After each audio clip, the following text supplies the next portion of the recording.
Y mire, una colección de obras nacidas a partir del dibujo componen la obra de Eric Rivera, que se expone en la Galería José María Velasco. Tiene un nombre muy peculiar y su objetivo es reivindicar el significado de la palabra maricón. Para hablarnos de ello nos acompaña precisamente Eric Rivera. Qué gusto tenerte con nosotros. ¿Cómo estás? ¿Cómo estás? Muy buenas noches. Buenas noches. Bueno, viene tu obra que es Desafío al Desafío y quiero que me platiques de dónde viene. Bueno, viene de una colección de retratos de hombres, un poco una sátira hacia el machismo y hacia pues esta sociedad un poco que no permite este aire entre lo femenino y lo masculino, tiene que ser o blanco o negro. Bueno, esta colección es precisamente justo en medio, entre el machismo, entre lo afeminado, entre el maricón y el desafío que viene con esta palabra, ¿no? Sí, justamente es un desafío dicotómico, ¿no? Así Lo es. platicábamos, bueno, viene de la palabra maricón, que puede ser cobarde, pero que además puede ser como este hombre que tiene movimientos afeminados y que además es muy marcado por la sociedad.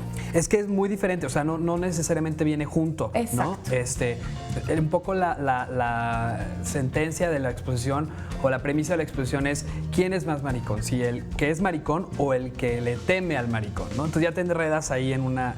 Pero bueno, finalmente el maricón, ¿no? No tendría que ser una palabra ofensiva de todas formas, ¿no? Depende de quién la tome.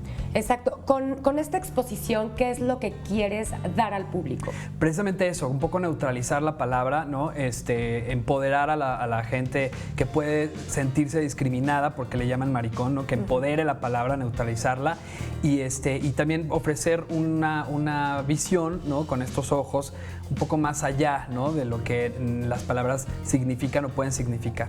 Justamente estoy viendo tus pinturas que las podemos observar en pantalla también y estos dibujos son hermosos porque tienen mucho corazón, se nota mucho corazón en este trabajo, pero además tiene una connotación que quiero que me digas qué es. Pues es esta confrontación, ¿no? Siempre digo que mi obra es sobre el niño interior. En realidad sí, es este niño que te está confrontando, que te está desafiando todo el tiempo, que está preguntando por qué estás reaccionando como estás reaccionando cuando ya eres adulto. Mis niños ya fueron adultos, ¿no? Ahora volvieron a ser niños, pero ya fueron adultos. Entonces esa confrontación es súper fuerte. Sí, es muy fuerte y lo podemos ver justamente ahora que yo tengo esta imagen, ¿no? Que es tu flyer. Esta pintura es de un niño con unos ojos muy, muy grandes, sí, pero tapándose como la parte sexual y además tiene un atrás demasiado rosa, demasiado... ¿Cómo lo podrías explicar al público? Pues es esta parte femenina que nos da la naturaleza, no nada más a las mujeres, sino también a los hombres. Todas las obras que están en esta exposición Maricón son plantas, ¿no? Femeninas, un poco, que tiene que ver, que hablan sobre la naturalidad del hombre, que también es un poco mujer, ¿no? Cambio un poco de género que todos tenemos, la parte femenina y la parte masculina. Entonces celebra esta parte femenina en un hombre. Ok, ¿dónde te podemos ver? ¿En qué horario?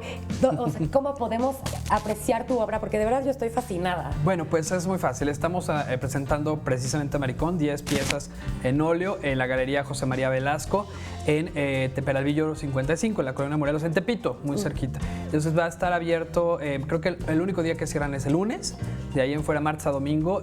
Los horarios son de 10 a 6 de la tarde, a 5 de la tarde me parece, y es entrada libre. Entonces dense una vuelta a Maricón. Sí, dense una vuelta porque realmente es una obra maravillosa que tiene una connotación muy fuerte para la sociedad porque estamos hablando de cuestiones homosexuales, pero cuestiones que la gente también ha manejado como una burla, como una cuestión muy triste, la verdad. Un significado discriminatorio que no necesariamente, para que te discriminen, tú tienes que sentirte discriminado primero. Totalmente, ¿no? totalmente. Entonces...